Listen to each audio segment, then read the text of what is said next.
ሰላም ጤና ፍቅር በያላችሁበት ይድረሳችሁ ውድ የብላክ ላይን ሚዲያ ቤተሰቦቻችን ብትሰሟቸው እናንተን ይመጥናሉ ብለን ያሰብናቸውን መረጃዎች ይዘን መጥተናል። መረጃው ለብዙዎች እንዲዳረስ ቪዲዮውን ላይክ በማድረግ ማየት እንድትጀምሩ እያሳሰብን እስከ ፍጻሜው አብራችሁን ቆዩ። የአማራ ፋኖ ብሔራዊ ኃይል ሰሜን አማራ ቀጠና በላይ ዘለቀ እዝ መይሳው ካሳ ሁለተኛ ኮር በጠላት ላይ ኪሳራ አደረሰ።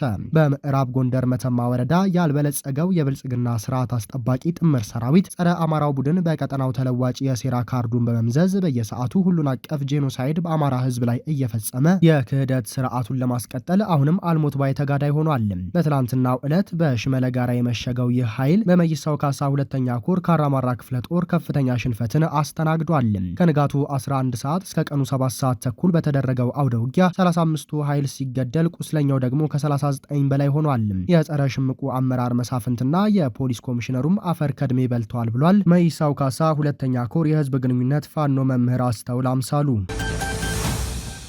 ፋኖ በተቆጣጠራቸው ቀጠናዎች ህዝባዊ ውይይቶችን በማድረግና የመዋቅር ዝርጋታዎችን በማካሄድ በአገዛዙ ላይ ፖለቲካዊ ኪሳራ ማድረሱን ቀጥሏል ተባለ።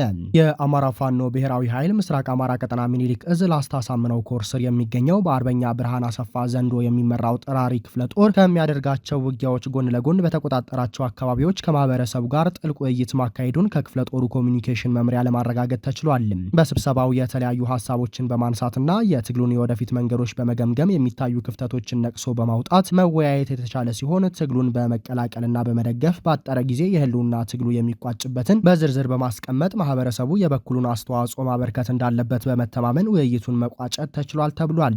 በተጨማሪም ከዚህ ቀደም ማህበረሰቡን ለፍትህ እጦት ዳርጎት የነበረውን የብልጽግናን መዋቅር በማፈራረስ ህዝብ ተኮር የሆኑ መዋቅሮችን መዘርጋት ተችሏል ነው ያለው የጥራሪ ክፍለ ጦር ኮሚኒኬሽን መምሪያ ለሚዲያ በላከው መረጃ። በተመሳሳይ ዛሬም ነጻ በወጡ ቀጠናዎች ህዝባዊ ውይይት እየተደረገ አዲስ አስተዳደር መዋቅር እየተዘረጋ ነው። የአማራ ፋኖ ብሔራዊ ኃይል ምስራቅ አማራ ቀጠና ሚኒሊክ እዝ ምስራቅ አማራ ኮር አንድ የባለሽርጡ ክፍለ ጦር ነጻ ባወጣቸው በሰሜን ወሎ ዞን መካከል በሀብሩ ወረዳ ከሚገኙ ቀበሌዎች መካከል በሩጋ መነዮ ህዝባዊ ውይይቶች በማድረግ የከረፋውን የብአዴን መዋቅር እየናደ የራሱን መዋቅር እየዘረጋ ይገኛል። በዕለተ እሁድ ጥቅምት 16 ቀን 2018 ዓ.ም በሰሜን ወሎ ዞን በሀብሩ ወረዳ ሩጋ መነዮ ቀበሌ ከነዋሪው ጋር ህዝባዊ ውይይት በማድረግና ማህበረሰባዊ የቀጣይ አቅጣጫ በማስቀመጥ ውይይቱ በአማራ መልኩ ተጠናቋል። በውይይቱ የተነሱ ኮር ሀሳቦች የትግሉ መነሻ ምክንያቶች ምን ነበሩ? መንግስት አሁን ያለበት ወቅታዊ ሁኔታ፣ በራስ አስተዳደርና በጸጥታ ጉዳይ የሀገር ሽማግሌዎች፣ የሰላም ኮሚቴዎች፣ የቅሬና የእድር እንዲሁም የእምነት አባቶች ሚና እንዲሁም የወጣቱ ኃላፊነት፣ የህዝብና የእኛ ግንኙነት ምን መሆን አለበት፣ ከጠላት ጋር በጥቅምም ሆነ በጾታዊ ግንኙነት እያደረጉ ባሉ ሰዎች ጉዳይ ይህን ትግል እንዴት የራሳችሁ እንደሆነ አምናችሁ ኮትኩታችሁ ታሳድጋላችሁ በሚሉና በሌሎች አንኳር ጉዳዮች ተነስተው ሰፊ ውይይት በማድረግ ህዝብ ላይ የነበረን የተዛባ አረዳድና ስሁት እሳቤ ለማጥራት ተሞክሯል ነው የተባለው። በውይይቱም ህዝቡ ደስተኛ እንደነበርና በተለይም ሙስሊም ጠል ናቸው በሚል አገዛዙ ትግሉን እንድንጠላው መንግስት በፋኖ ላይ ትልቅ ጥላቻ እንዲኖረን ብዙ የሰራ ቢሆንም ከመቅረት ማርፈድ ይሻላልና ዛሬ ጥርጣሬያችንን ለማጥራት ችላችኋል በማለት ሐሰተኛው የብልጽግና ስርዓት በጋራ ለመታገል ቃል ገብቷል። በቀጣይም ሰፊ ውይይቶች እንዲደረግ እየጠየቁ ቀጠናው እናንተ በመያዛቸው ሰላም አግኝተናል ስትባሉ የነበረውም የሐሰት ስም ማጥፋት በተግባር የህዝብ ልጅ መሆናችሁን አሳይታችሁናል፣ እኛም ከመሳቀቅ ድነናል ሲሉ መደሰታቸውን ገልጿል ብሏል የባለሽርጡ ክፍለ ጦር ህዝብ ግንኙነት። ይህ በእንዲህ እንዳለ በአፋብሃ ምዕራብ አማራ ቀጠና ቴዎድሮስ እዝም በስምንተኛ በላይ ዘለቀ ክፍለ ጦር ደባይ ጮቄ ብርጌድ በደባይ ጥላት ግን ወረዳ በተለያዩ ቀበሌዎች ላይ የህዝባዊ የንቅናቄ መድረክ በመፍጠር ውይይት እያካሄደ ይገኛል። ጥቅምት 16 ቀን 2018 ዓ.ም ደባይ ጮቄ ብርጌድ በደባይ ጥላት ግን ደቤት ቀበሌ ማህበረሰብ ጋር በወቅታዊ ጉዳዮች ላይ የብርጌድና የሻለቃ አመራሮች በተገኙበት ጥልቅ ውይይቶች አካሂዷል። በውይይቱም በመልካም አስተዳደር ጉዳይ የጎበዝ አለቃ የስራ ግምገማ፣ የተሻለ የጎበዝ አለቃ አወቃቀር፣ የቀበሌ የማህበራዊ የፍትህ ተቋም ማቋቋምና ፋኖ ከማህበረሰቡ ጋር ያለውን ግንኙነት በተመለከተ ሰፋ ያለ ውይይት ተካሂዷል። በውይይት መድረኩ ለተገኙት የማህበረሰብ ክፍል የብርጌድ አመራሩ የፖለቲካ ስልጠና ተሰጥቷል። ደባይ ጮቄ ብርጌድ በአማራ ህዝብ የህልውና ትግል ድርጅቱ በተለያዩ ግዳጆች የሰጣቸውን የትኛውም አይነት ግዳጅ ሲወጡ የቆዩ የብርጌዱ ተወርዋሪ ኮማንዶች ጋር ጥቅምት 16 ቀን 2018 ዓ.ም ንቅናቄ አድርጓል። የአማራ ህዝብ በታሪኩም በቁጥሩም ግዙፍ ሆኖ ሳለ ባልተቋረጠ ሁኔታ ተሳዳጅ የሆነበት ዋነኛው ምክንያት የድርጅት ብልጫ የተወሰደበት ህዝብ በመሆኑ ነው ተባለ።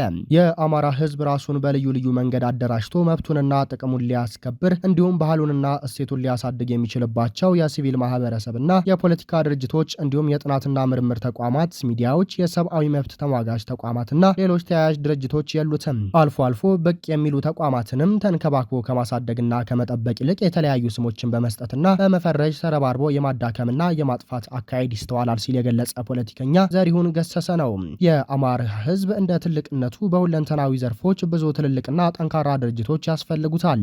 ነገር ግን እኛም አንዱ ገና ብቅ ሲል ኮርኩመን ለማጥፋት በመረባረብ ላይ ስንጠመድ እንጂ ይህን ተገንዝበን ለተቋማት ግንባታ በየዘርፉ ስንረባረብ አንታይም። ለህዝብ የምናስብና የልጆቻችን የነገ ዕጣ ፈንታ የሚያሳስበን ከሆነ እንዲህ አይነቱን አደገኛ ልክፍት የግድ ልናስወግድ ይገባል። የሚያሳዝነው በርካታ ተቋማት እንደሚያስፈልጉን ያለመረዳት ችግር ብቻ ሳይሆን የሚያስማማንን አንድ ድርጅት እንኳን ጠንካራ አሰባሳቢ በመርህና በህግ የሚመራ በውል የተለየን ዓላማና ግብ የሚያሳካ አድርገን ለማቆም ያለመቻላችን ነው። ይህ ምናልባትም የዚህ ትውልድ እጅግ አሳፋሪው ደካማ ጎኑ ተደርጎ የሚወሰድ ነው። የትግል እንቅስቃሴዎቻችንን ከተቋምና ተቋማዊነት ይልቅ በግለሰቦች ላይ የተነገቡ የመሆናቸው ከተቋም ስም ይልቅ የግለሰቦች ስም ገኖ መስተዋሉ ቡድናዊና አውራጃዊ አደረጃጀቶች በአንድ ዓላማ ላይ እንኳን አንድ መሆንና መግባባት ተስኗቸው የችግር ምንጭ ሲሆኑ የምንመለከተውም በዚሁ ለተቋም ግንባታ ባለን ደካማ የአመለካከትና የአፈጻጸም ችግር ምክንያት ነው። ፖለቲከኛ ዘሪሁን ገሰሰ አክሎም የአማራ ህዝብ ሁለንተናዊ ችግሮች የመፍቻ ቁልፍ ተቋምና ተቋማዊ አሰራርን በተከተለ መንገድ የሚደረግ ትግል ነው። ለመፍትሄው አንድ እርምጃ ለመቅረብ በቅድሚያ ይህን ማመን ያስፈልጋል። ይህ ግዙፍ ህዝብ በፖለቲካው በማህበራዊና በኢኮኖሚያዊ ዘርፍ ሁሉ በርካታ ጠንካራ ተቋማት ያስፈልጉታል። ተቋማት የአንድ የፖለቲካ ማህበረሰብ የምህንድስና ማዕከላትም ናቸው ብሏል። በመሆኑም ይህ ትውልድ እውነትም ለዘመናት የመከራ ቀንበር ተሸክሞ የሚገኘውን ህዝብ ለመታደግና ህልውናውን አስጠብቆ በሁለንተናዊ መልኩ የደረጀ የፖለቲካ ማህበረሰብ እንዲሆን የሚሻ ከሆነ ተቋማትን ለመገንባትና በተቋማዊ አሰራር ለመመራት ቁርጠኝነቱን በተግባር ማሳየት መቻል አለበትም። ለተቋም ግንባታ መረባረብ መቻልም ይጠበቅበታል። አሊያ ግን ሁሉም ነገር ውሃ ቢወቅጡት የመሆኑ ነገር ሳይታለም የተፈታ ነው። የተቋም ብልጫ የተወሰደበት ህዝብ ከመከራ አዙሪት መውጣትም ሆነ በማንኛውም መልኩ ስኬታማ መሆን አይችልም ሲል ነው የገለጸው ፖለቲከኛ ዘሪሁን ገሰሰ።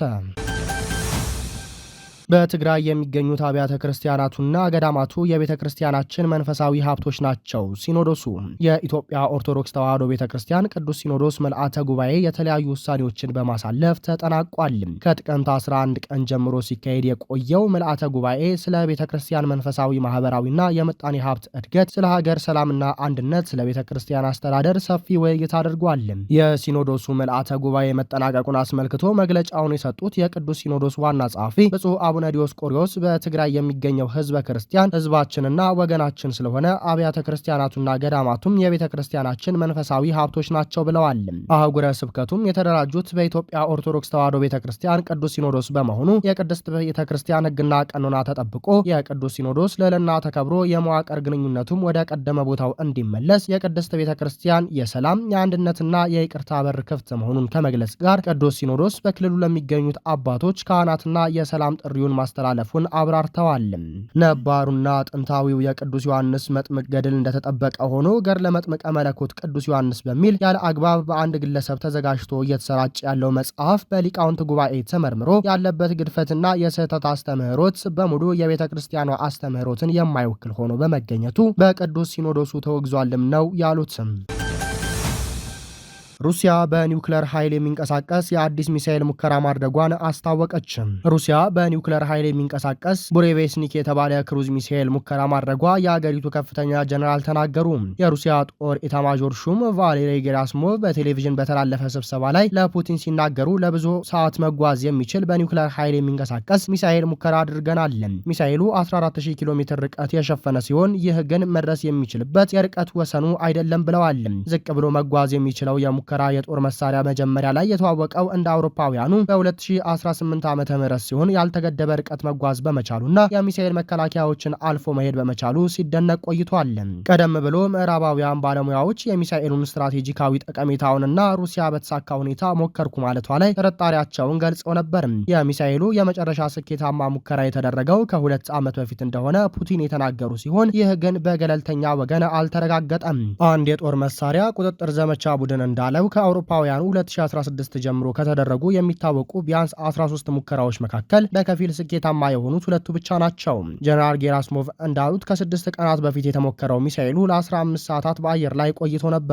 ሚሳኤሉ የቁመትና አግድሞሽ እንቅስቃሴው መምራት እንደሚችል መሞከሩንና በታሰበው ዝርዝር መሰረት ሁሉን ያሟላ መሆኑን መናገራቸውን የሩሲያው ታስ የዜና ወኪል ዘግቧል። በመሆኑም ሚሳኤሎችንና የአየር መከላከያ ስርዓቶችን አልፎ መሄድ እንደሚችል አሳይቷል ሲል ታስ ጀነራል ጌራስሞቭ ጠቅሶ ዘግቧል። ሚሳኤሉ እንደ አውሮፓውያኑ 2018 ዓ.ም ለመጀመሪያ ጊዜ ከተዋወቀ አንስቶ ያለው ጥቅም በጦርና መከላከያ ዙሪያ ከባድ የክርክር ርዕሰ ጉዳይ ሆኖ ቆይቷል። የአሜሪካ አየር ኃይል የሆነው ብሔራዊ የአየርና የህዋ ደህንነት ማዕከል በ2021 ባወጣው ሪፖርት የኒውክለር ኃይል ያለው ክሩዝ ሚሳኤል አህጉር አቋራጭ ርቀት የመጓዝ አቅም ያለውና የኒውክለር ኃይል ያለው መሳሪያው ሩሲያውን ልዩ መሳሪያ እንድትታጠቅ ያደርጋል ሲል ድምዳሜ ላይ ደርሷል። ሆኖም ዓለም አቀፉ የስትራቴጂያዊ ጥናት ተቋም በዚያው ዓመት ሩሲያ መሳሪያውን ተጨባጭ ለማድረግ ወሳኝ ተግዳሮቶች እንደገጠሟት ገልጿል። ብዙ ሙከራዎች ከሽፈዋል፣ ብዙ ሞቶችን ያስከተለ አደጋም አስከትሏል ብሏል። በተቋሙ ሪፖርት የተጠቀሰው የሩሲያ ጦር ጆርናል ሚሳኤሉ ከ10,000 እስከ 20,000 ኪሎ ሜትር ድረስ እንደሚጓዝና በሩሲያ የትኛውም ክፍል ለማለፍ እንደሚያስችል እንዲሁም በአሜሪካ አህጉር ያሉ ኢላማዎች ድረስ የመድረስ አቅም እንዳለው ያስረዳል። ይኸው ጆርናል ሚሳኤሉ ከመሬት ከ50 ሜትር እስከ 100 ሜትር ከፍታ ድረስ ዝቅ ብሎ መብረር እንደሚችልና ለአየር መከላከያ ስርዓቶች ቁጥጥር እንደሚያስቸግር ጠቅሷል። ሚሳኤሉ በሰሜን የጦር ቃል ኪዳን ድርጅት ኔቶ ስካይፉል የሚል ስያሜ ተሰጥቶታል። ባለፈው ዓመት ሮይተርስ የዜና ወኪል በሰራው የምርመራ ዘገባ በሰሜን ሞስኮ 475 ኪሎ ሜትር በሚርቀው ስፍራ መሳሪያው የሚተኮስበት ስፍራ እንደሆነ ገልጿል። ከነሐሴ 24 ጀምሮ ያሉ የሳተላይት ምስሎችን የተነተኑት ዲክር ኢቭልት ሮይተርስ እንደተናገሩት በስፍራው በግንባታ ላይ ያሉ 9 ማስወንጨፊያዎችን ለይተዋል። ውድ የብላክ ላይን ሚዲያ ቤተሰቦቻችን ለዕለቱ የነበረን የዜና መረጃ ይህንን ይመስል ነበር። ለፈጣንና ተአማኒ መረጃ የብላክ ላይን ሚዲያ ቴሌግራም ገጽ ዲስክሪፕሽን ላይ ስለሚገኝ ተቀላቀሉን። ሰናይ ጊዜ